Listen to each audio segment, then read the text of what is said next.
Hello நண்பா, welcome back. இன்றைக்கி நம்ம என்ன பார்க்கணும்னா ஜாவாவில் இருக்க டேட்டாவை பற்றி பார்க்க போகிறோம். வாங்க இன்றைக்கி வீடியோக்குள்ளே போகலாம்.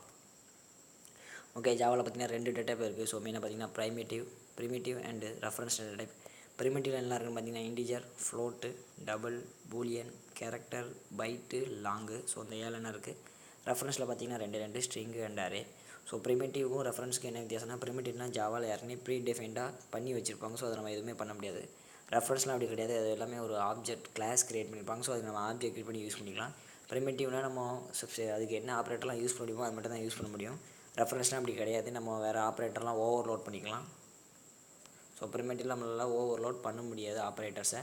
ஓகே, இப்போ அதில் இருக்க டேட்டா பற்றி பார்ப்போம். இப்போ இன்டிஜர்னால் ஒன்றும் இல்லை. ஸோ சிம்பிளாக இப்போ நம்பர் வந்து நம்மளுக்கு ஸ்டோர் பண்ணால் இன்டிஜர் யூஸ் பண்ணுவோம். இன்டிஜரோட ஸ்டோரேஜ் பார்த்திங்கன்னா 4 பைட்டு. அதோட ரேஞ்சு பார்த்திங்கன்னா ஸோ இந்த ரேஞ்சுக்குள்ளே நம்ம எந்த நம்பர்னாலும் இன்டிஜரில் ஸ்டோர் பண்ணிக்கலாம். எந்த பிரச்சனையுமே இருக்காது. நான் இப்போ கொடுக்க into A equal to so ஒரு பெரிய நம்பராகவே கொடுக்கேன். ஸோ 20,000 கொடுத்துருக்கேன் நீங்கள். ஓகே, இப்போ ரன் பண்ணி பார்க்கலாம். பார்த்திங்கன்னா எனக்கு அவுட்புட்டில் ஸோ 20,000 வந்துட்டு. ஸோ ரொம்ப சிம்பிள் தான், இன்டிஜர்லேயே அசைன் பண்ணோம். இப்போ நான் நினச்சிப்பேன்னா நான் பெரிய நம்பராக கொடுக்கணும்னு வச்சுக்கோங்க. ஸோ அது ஒரு பெரிய நம்பர் கொடுக்குறேன். ஸோ இப்போ நம்ம ரன் பண்ணி பார்ப்போம் என்ன வந்து பார்த்தீங்கன்னா. ஸோ எனக்கு எரர் வந்துட்டு பார்த்திங்கன்னா இந்த லிட்ரல் 2000 ஐபிசி அவுட் ஆஃப் ரேஞ்சுன்னு வருது. ஏன்னா இன்டிஜரோட ரேஞ்சு பார்த்திங்கன்னா ரொம்ப கம்மி. ஸோ அதை தாண்டி நம்ம போகும்போது நம்மளுக்கு எரர் வருது. இப்போ இந்த மாதிரி நேரத்தில் எனக்கு பெரிய நம்பர்லாம் யூஸ் பண்ணணும் அப்படிங்கும்போது நம்ம வந்து இந்த லாங் டேட்டா டைப் யூஸ் பண்ணுவோம். லாங்கோட ஸ்டோரேஜ் பார்த்திங்கன்னா 8 பைட் எடுக்கும். இதோட ரேஞ்ச் வந்து ஹையஸ்ட்டு. ஸோ இப்போ இதை வந்து லாங்குன்னு சொல்லணும்னா சிம்பிளாக இந்த இன்ட்டு டேட்டாக்குள்ளே லாங் கொடுக்கணும். ஓகே,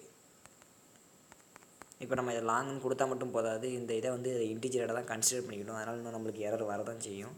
அதனால் நினச்சிங்கன்னா நம்பர் கொடுத்துட்டு ஸோ முன்ன வந்து ஒரு எல் கொடுக்கணும். அப்படின்னா தான் வந்து லாங்குன்னு கன்சிடர் பண்ணிக்கணும். இப்போ ரன் பண்ணி பார்ப்போம்.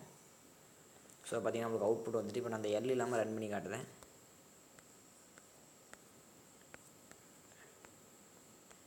ஓகே, இப்போ ரன் பண்ணி பார்ப்போம். இப்போ பார்த்திங்கன்னா எனக்கு எரர் வருது. So index out of range தான் வருது. இந்த நம்பரை வந்து இன்னும் அது இன்டிஜர் தான் கன்சிடர் பண்ணிக்குது. அப்படி பண்ணக்கூடாது. நம்ம டைப் காஸ்டிங் பண்ணால் சிம்பிளாக அந்த இடத்துல எல் கொடுத்தோம்னா அது லாங்காக கன்வெர்ட் பண்ணி ஸ்டோர் பண்ணிடும். அப்படிங்கும்போது நம்மளுக்கு எந்த பிரச்சனையுமே இருக்காது. ஸோ இதான் லாங் டேட்டா டைப். ஓகே, அடுத்தால் ஃப்ளோட்னா ஒன்றும் இல்லை. ஸோ சிம்பிளாக டெசிமல் வச்சு தான் பாயிண்ட்டு ஃப்ராக்ஷன் சொல்லலாம். ஸோ 4/2/5 இந்த மாதிரி டிவைட் பண்ணும்போது நம்மளுக்கு ஃப்ளோட் வரும். ஓகே, இப்போ ஃப்ளோட்டும் அதே மாதிரி தான். நம்ம சிம்பிளாக ஃப்ளோட் கொடுக்க முடியாது. ஏன்னா எல்லாத்தையுமே டிஃபால்ட்டாக ஜாவாவில் டபுள் தான் வச்சுக்கிடும். நினச்சிடலாம் ஃப்ளோட் ஏ ஈக்குவல் டு போனால் 5.0ன்னு கொடுத்து இப்போ ரன் பண்ணேன் பாருங்கள். ஸோ எனக்கு வந்து எரர் வந்துட்டு so cannot convert from double to ஃப்ளோட்னு வருது. ஏன்னா டிஃபால்ட்டாக இது எல்லாமே டபுள்னு கன்வெர்ட் பண்ணி வச்சு கொடுக்கும். ஸோ அதை நம்ம டைப் கேஸ்டிங் பண்ண முடியாது. தனி டாப்பிக் அதை பற்றி நம்ம பார்ப்போம். ஏன்னா ஜாவா வந்து ஸ்ட்ரிக்ட்லி டேட்டா டைப்னு சொல்லுவாங்க. ஒரு டேட்டா டைப்லேருந்து இன்னொரு டைப்பை மாற்ற முடியாது. ஸோ அதுக்கு ரூல் உண்டு, எந்த டேட்டா டைப்லேருந்து எந்த டேட்டா டைப்பை மாற்ற முடியாதுன்னு. ஓகே, இதை நம்ம வந்து ஃப்ளோட்டாக கான்செப்ட் அப்படின்னா சிம்பிளாக இன்னும் ஒரு எஃப் மட்டும் கொடுத்தா போதும். இப்போ நம்மளுக்கு பார்த்திங்கன்னா அவுட்புட்டில் எரர் இருக்காது. பார்த்திங்கன்னா 5.1 வந்துட்டு. ஓகே, இப்போ நீங்கள் ஃப்ளோட் யூஸ் பண்ணிங்கன்னா சிம்பிளாக இந்த மாதிரி எஃப்னு கொடுக்கணும். அப்படின்னா தான் ஃப்ளோட்டாக மாற்ற முடியும். ஃப்ளோட்டுக்கும் டபுளுக்கு என்ன வித்தியாசம் பார்த்திங்கன்னா ரேஞ்சு தான். ஸோ ஃப்ளோட்டோட ரேஞ்சு கம்மி, பைட்டும் கம்மி. டபுள் அப்படி கிடையாது, அதோட ரேஞ்சு கம்மி கூட ப்ரெசிஷன். ஸோ நம்ம பாயிண்ட் வச்சு நிறைய இது வரும்னா இப்போ பையோட வேல்யூ பார்க்கும்போது 3.4 அப்படி நிறைய போகும். அந்த மாதிரி எனக்கு வந்து அக்யூரேட்டாக நிறைய ப்ரெசிஷனோட வேணும்னா டபுள் யூஸ் பண்ணுங்கள். கம்மியாக வந்தால் போதுன்னா அந்த நேரத்தில் ஃப்ளோட் யூஸ் பண்ணிக்கலாம். ஸோ அடுத்தாலும் நாளாக பார்க்க பார்த்தீங்கன்னா பூலியன் டேட்டா டைப். ஸோ பூலியன்னா சிம்பிள் தான், 1 பைட் இல்லை 2 பைட். அது வந்து டிபெண்டன்ட் சிஸ்டத்தை பொறுத்து மாறும். பூலியன்னா ஒன்றும் இல்லை, சிம்பிளாக ட்ரூ ஆர் ஃபால்ஸ் தான். ஓகே, இந்த இடத்துல கொடுப்போம். பூலியன் ஏ ஈக்குவல் டு நான் ட்ரூன்னு கொடுக்கேன். ட்ரூ கடைசி செமிகோலன் வைக்கணும்.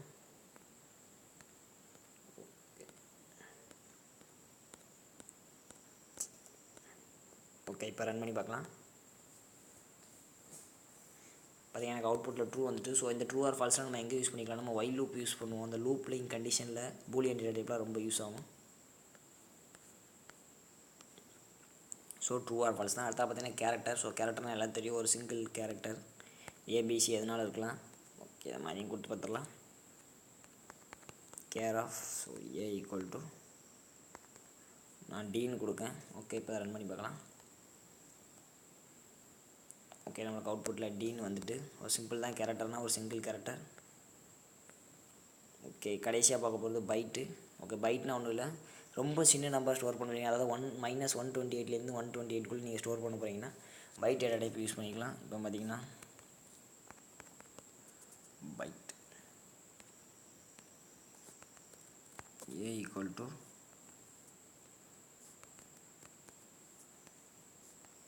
நான் சிம்பிளாக 6 கொடுக்கேன். ஓகே, இப்போ ரன் பண்ணி பார்க்கலாம். பார்த்தீங்கன்னா எனக்கு அவுட்புட்டில் ஏற வரல. ஸோ 6 தான். ஸோ இது வந்து 128க்குள்ளே நம்ம சின்ன நம்பர் பைட்ஸாக கொடுக்கணும்னா பைட் டேட்டாவை யூஸ் பண்ணிக்கலாம். இப்போ வந்து நான் இப்போ 128க்கு மேலே கொடுக்க என்ன ஆகுதுன்னு பாருங்கள். 130 கொடுங்க. ஓகே, இப்போ ரன் பண்ணுவோம்.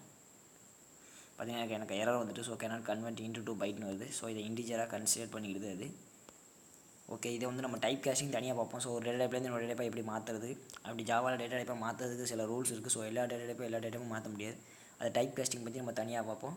ஸோ அவ்வளோதான் நண்பா. வீடியோவில் நம்ம பிரைமரி டேட்டா டைப் பற்றி பார்த்தோம். ஸோ அடுத்த வீடியோவில் தனியாக ரெஃபரன்ஸ் டேட்டா பற்றிலாம் பார்ப்போம். ஓகே நண்பா, அடுத்த வீடியோவில் சந்திப்போம்.